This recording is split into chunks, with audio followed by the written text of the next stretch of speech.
Story अक्टूबर की एक सर्द रात से शुरू हुई, जब पुरसुकून रात में एक बच्चे के रोने की आवाज गांव में गूंजी। माँ बच्चे को प्यार कर रही होती है, जबकि बाप सील को पक्का कर रहा होता है, क्योंकि इनको डर होता है कि कुछ बुरा होने वाला है। लेकिन हैरानी की बात तो ये है कि कुछ भी बुरा नहीं होता। फोर्थ होकागे अपनी बीवी के साथ मिलकर अपने बच्चे को दुनिया में वेलकम करती है और दोनों मिलकर एक नाम तजवीज करते हैं, और वो नाम होता है नारुतो। नारुतो नामिकाजे।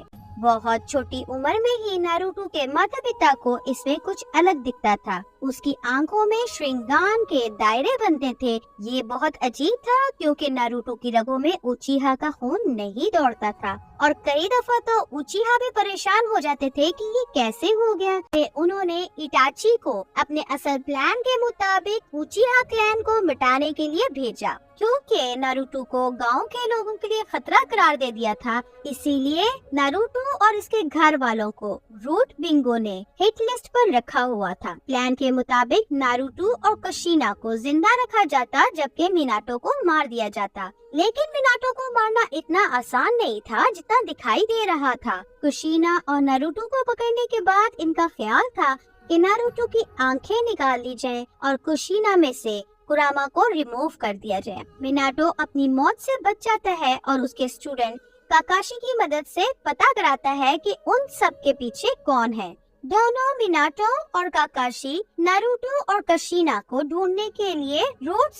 सीक्रेट रूम में आंधी तूफान की तरह पहुंचते हैं, और जो भी इनकी राह में आता है उसको काट डालते हैं। वो डेंजो को पकड़ लेते हैं तो वो हथियार डालने से इनकार करता है। वो लड़ते हैं तो डेंजो अपनी ज्यादा उम्र की वजह से हारने लगता है। वो इजानागी का यूसेज भी कम कर पाता है, और वो अपनी सारी लाइफ्स हारने की वजह से मैदान छोड़ देता है। वो मिनाटो को हराने के लिए धोखे से कुशिना में से कुरामा को पूरी तरह निकाल लेता है और उसको अपने शिसुई के मांगेकियो श्रिंगान से काबू करने की कोशिश करता है। वो टेल पीस को मिनाटो और काकाशी के साथ लड़ाने का प्लान बनाता है, और धीरे धीरे मैदान का पांसा पलट जाता है। लेकिन काकाशी उस तक पहुंचकर डेंजो का खात्मा कर देता है, जिससे कुरामा उसके कंट्रोल से निकल जाता है, और उसी वक्त कुशिना कुरामा की एक्सट्रैक्शन की वजह से मर जाती है और नाइन-टेल्ड विलेज को तबाह करना शुरू कर देता है। मिनाटो नारुतो को ढूंढ लेता है, जो खौफ की वजह से छुपा होता है।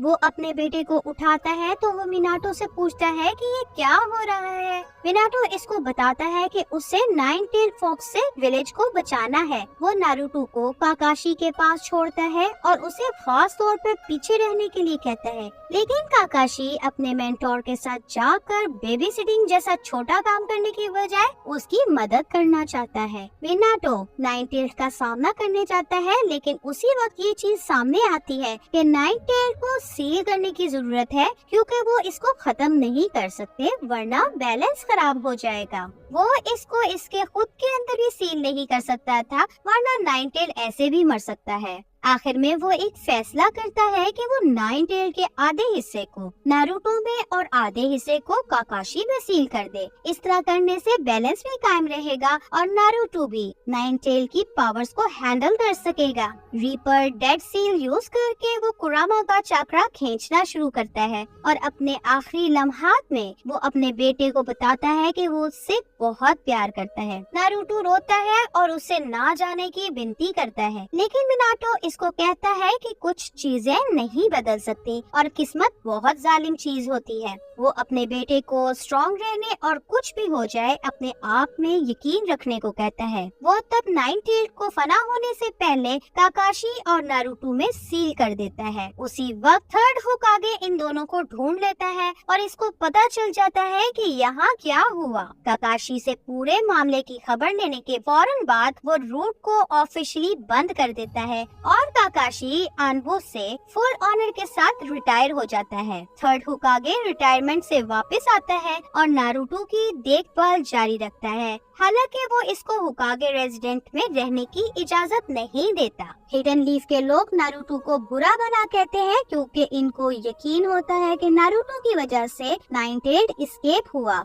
और उनको ये भी यकीन होता है कि वो पुनर्जन्म है, लेकिन सेज ऑफ सिक्स पाथ का नहीं, बल्कि इनको ये यकीन होता है कि वो मादरा उचिहा का पुनर्जन्म है, जिसने लीफ को तबाह करने की कोशिश भी की थी। एक ही लम्हे में नारुतो ने अपना घर, अपनी फैमिली और अपनी फ्रीडम सब कुछ खो दिया। काकाशी उसके साथ था और उसके साथ समय बताता था। सिर्फ काकाशी ही उससे खौफजदा नहीं था, यहाँ तक कि थर्ड होकागे भी उससे डरता था, क्योंकि ये एक आम ख्याल था कि अगर किसी के पास रिनेगान, जो जुजुत्सु का सबसे ऊंचा रैंक होता है, आ जाए, या तो वो गॉड ऑफ क्रिएशंस बन जाता है या फिर वो तबाही का देवता बन जाएगा। और नारुतो ने भी अभी तक ये साबित किया था कि वो जहाँ जाएगा मुसीबत को साथ ले जाएगा। अगर वो खुद से नुकसान पहुँचाने का इरादा नहीं भी करता, तब भी मुसीबत उसका पीछा करेगी, जिसे पता चलता है कि वो डिस्ट्रॉयर बनेगा। फिर भी काकाशी नारुतो को कन्विंस करके उसे एकेडमी ज्वाइन करके शिनोबी बनने का कहता है, ताकि वो अपनी ताकत का सही इस्तेमाल कर सके।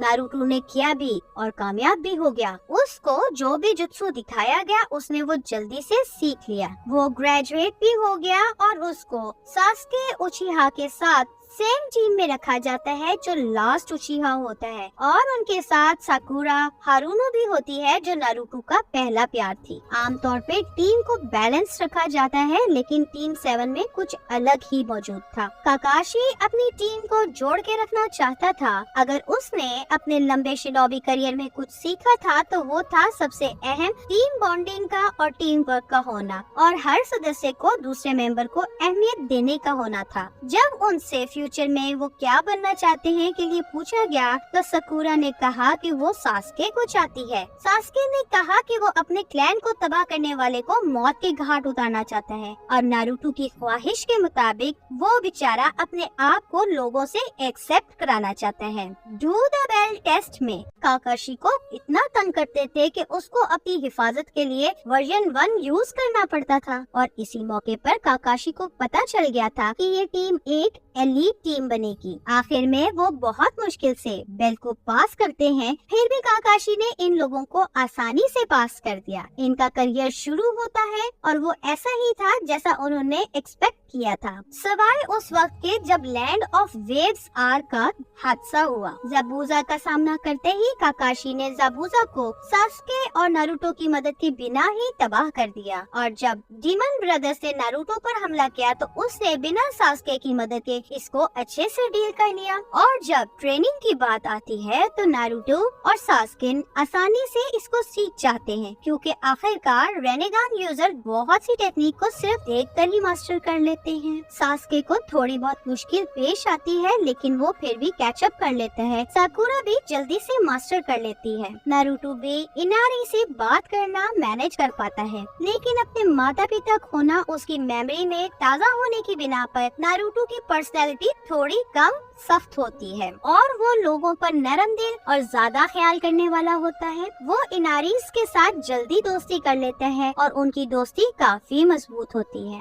जब वो ब्रिज पर उसकी कंस्ट्रक्शन देखने जाते हैं तो ज़ाबुज़ा और हाकू वहाँ आ जाते हैं, और एक दफा फिर काकाशी ज़ाबुज़ा का सामना करता है और उसको हराना मुश्किल नहीं होता। नारुतो और सास्के हाकू पर ओवर पावर होकर उसको आसानी से हरा देते हैं। जब गेटो और उसके आदमी वहाँ पहुँचते हैं तो टीम 7 इनको रोकते हैं और ब्रिज की हिफाजत करते हैं। तब उस ब्रिज का नाम टीम 7 के ऑनर में द लेजेंडरी 7 ब्रिज पड़ जाता है। इस आर्क के बाद ट्यूनिंग एग्जाम्स वाला आर्क आता है। काकाशी ट्यूनिंग एग्जाम्स के लिए अपनी टीम के एडमिशन के लिए बिल्कुल भी नहीं हिचकिचाता, और उनके अच्छे पिछले रिकॉर्ड की वजह से थर्ड होकागे मान जाता है। तब ग्रुप ट्यूनिंग एग्जाम्स के लिए एडमिट हो जाता है। रेनेगान की मदद से नारुतो को जवाब देने में कोई मुश्किल पेश नहीं आती, और न ही सास्के। साकुरा तो होती ही जीनियस है, इसलिए इसको भी कोई मुश्किल नहीं आती। उनका पहला टेस्ट हवा की तरह गुजर जाता है। Second test forest of death का होता है। टीम 7 की एबिलिटीज की वजह से बहुत सी दूसरी गेनिंग टीम्स टीम 7 को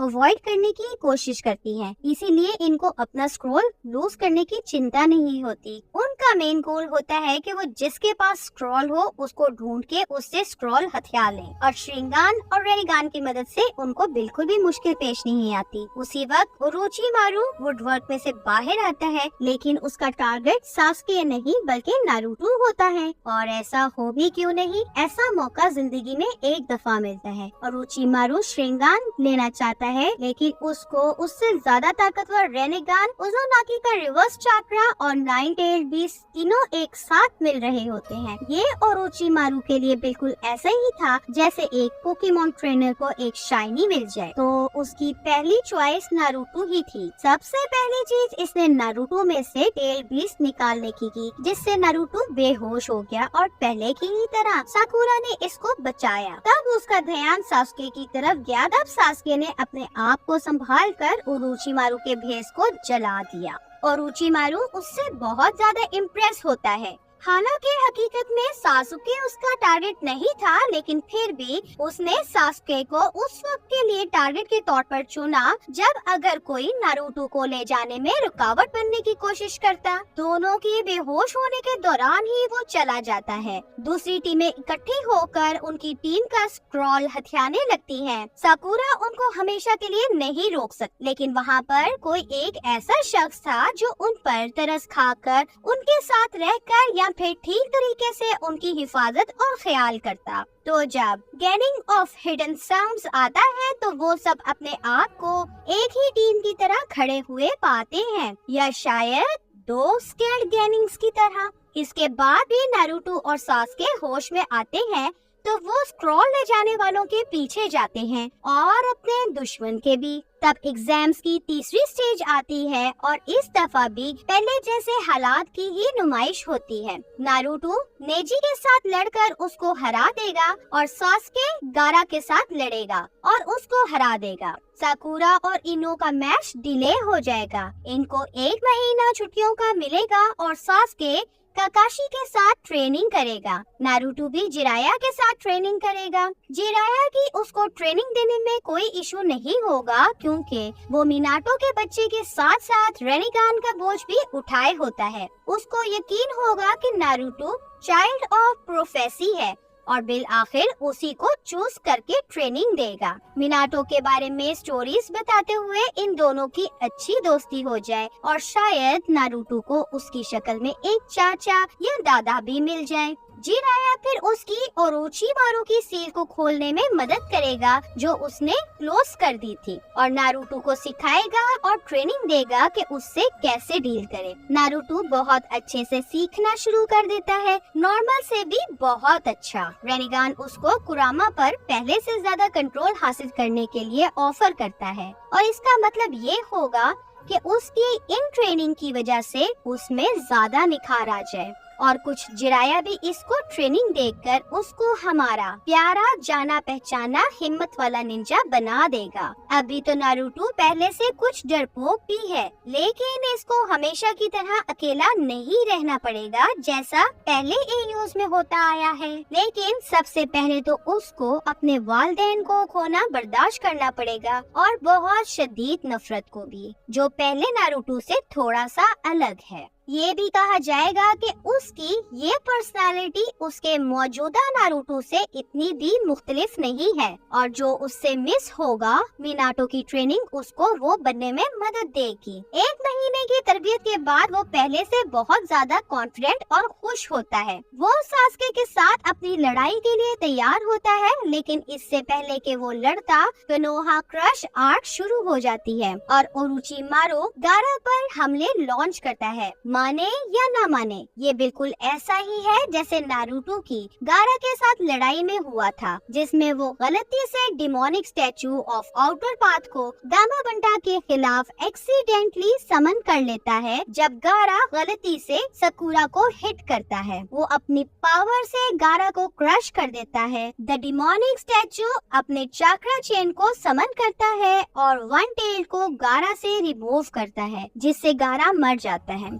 नारुतो दोबारा से कंट्रोल कर लेता है और सोचता है कि ये क्या हुआ। उसी वक्त ओरोचिमारू थर्ड होकागे के साथ लड़ता है और उसको कत्ल कर देता है, लेकिन सिर्फ उसकी बाजुओं को नुकसान पहुंचता है और वो भाग जाता है। इन सब में बहुत कुछ वैसा ही है जैसा ऑफिशियल स्टोरी के अंदर होगा और बाकी भी सुनाडे की तलाश में ऑलमोस्ट पीक तक पहुंचते हैं। ये अकात्सुकी की मूवमेंट तक ज्यादा देर नहीं चलेगा। ओबिटो सास्के को विजिट करेगा और उसकी सर्विसेज के बदले रिवेंज लेने को ऑफर करेगा और इसी मौके पर ओबिटो ये रियलाइज करेगा कि नारुतो की ग्रोथ उसकी एक्सपेक्टेशन से बहुत ज्यादा है और वो 9 टेल और 1 टेल के साथ साथ demonic statue of outer path के साथ डील करना इतना आसान नहीं रहा और उनको एक रेनिगन यूजर चाहिए। इसीलिए ओबिटो मादरा के अल्फाज याद करता है कि कैसे उसने ये सब हासिल किया था, तो वो सास्के के साथ भी वैसा ही करने का प्लान करता है। सास्के को हाशिरामा के सेल्स में इम्प्लांट करके वो रेनिगन के आने का इंतजार करेगा। वो सास्के को इन्फॉर्म करता है कि शायद इसमें थोड़ा समय लगे, लेकिन सास्के इटाची को मारने के लिए जितना भी समय लगाने के लिए राजी हो जाते हैं। अगले कुछ समय तक सास्के और नारुतो अपनी खुद की ट्रेनिंग करते हैं और उस वक्त तक करते रहते हैं जब तक सास्के की आंखों में रिनेगान फॉर्म नहीं हो जाता। वो इसकी आंखों में मादरा से बहुत पहले फॉर्म हो गया था, लेकिन ये तो एक ब्लेसिंग थी। उसका मतलब ये होगा कि ओबिटो अपनी इसी जिंदगी में अपना सपना पूरा होता देखेगा। और इसी टाइम पे जिराया को आमेगाकुरे भेजा जाता है जहां वो अकात्सुकी नामक ग्रुप की इन्वेस्टिगेशन करे, लेकिन इसको क्या मिलता है कि यहाँ कोई अकात्सुकी नहीं है बल्कि अब नहीं रही। हांजो द सैलामांडर ने इनको तबाह कर दिया था और वो भी पीस ऑफर करने से ठीक एक दिन पहले इसने नगाटो को याहिको को कत्ल करने का आदेश दिया और फिर अपने हाथों से हांजो ने कोनान को खत्म कर दिया और जब इसके तमाम दोस्त मर गए तो उसने नगाटो को भी कत्ल कर दिया। इसी वजह से जिराया में उदासी भर गई और उसी लम्हे उसको ख्याल आया कि वो अपने हाथों से हांजो को जंग में मार दे। इसने सुनाडे को रिपोर्ट में अपनी कंफ्यूजन के साथ साथ तमाम हालात बताए। अगर अकात्सुकी खत्म हो गए हैं तो वो कौन है जिन्होंने सास्के को उठाया और कहां सास्के ने इटाची को ट्रैक कर लिया। दोनों के दरमियान जंग भी होती है और इटाची को इस बात पर हैरत भी होती है कि सास्के के पास अब रिनेगान मौजूद है। सास्के ये रिपोर्ट करता है कि उसको कभी भी ऐसी आंखें नहीं चाहिए थी जैसी उसके भाई के पास थी, जैसा इटाची ने उसको बताया था। इसकी बजाय उसको उनसे बेहतर आंखें चाहिए थी। जब इटाची अमाटेरासु यूज करने की कोशिश करता है तो सास्के बड़ी आसानी से उसको टेलीपोर्ट करता है और जब इटाची सुसानो का यूज करता है तो सास्के गेटी स्टैचू यूज करता है। सास्के हर लिहाज में इटाची से बेहतर था और जैसा इटाची को उम्मीद थी सास्के उसकी जिंदगी खत्म कर देता है। और जब ये मामलात चल रहे होते हैं तो काकाशी अपने आप को किसी मास्क्ड मैन के सामने खड़ा पाता है। एक घुमसान की लड़ाई के बाद काकाशी हार जाता है। मास्क्ड मैन काकाशी की तरफ देखेगा और अपना मास्क उतारेगा, जिससे पता चलता है कि वो यकीनन ओबिटो है, एक ऐसा साथी जिसको उसने थर्ड शिनोबी वर्ल्ड वॉर में पीछे छोड़ दिया था। ओबिटो काकाशी में से बीस्ट को रिमूव करता है। वो अपना मास्क वापस अपने चेहरे पर लगा लेता है और वहाँ से चला जाता है। अकात्सुकी की तरह सास्के की ताकत के जेरे असर ओबिटो की गाइडेंस में वो टेल्ड बीस्ट का शिकार करते हैं। एक और 5th कागे समिट बुलाई जाती है और लैंड ऑफ आयरन में मुनक्किद होती है। सुनाडे और उसकी मददगार शिजुने वहाँ आने के लिए इनवाइट होते हैं और वहाँ पर ये निश्चय किया जाता है कि अकात्सुकी एक यकीनी खतरा है और उनसे निबड़ने के लिए आरजी गठबंधन बनाया जाए। सास्के किलर बी में से ए टेल्ड या उसके कुछ हिस्से रिट्रीव करने को मैनेज कर लेता है और गेटी स्टैचू को समन करता है। ये गठबंधन फाइनल बैटल तक अपनी राह बना लेती है। ओबिटो सास्के के साथ मिल जाता है। ओबिटो उसको धोखा देकर उसका रेनिगन लेकर उसको कत्ल करने की कोशिश करता है, लेकिन सास्के को इन सब का पहले से पता चल जाता है और वो ओबिटो को काउंटर करके उसको तबाह कर देता है। सास्के टेन टेल्ड को एब्सॉर्ब करके टेन टेल्ड का जिनचुरिकी बन जाता है।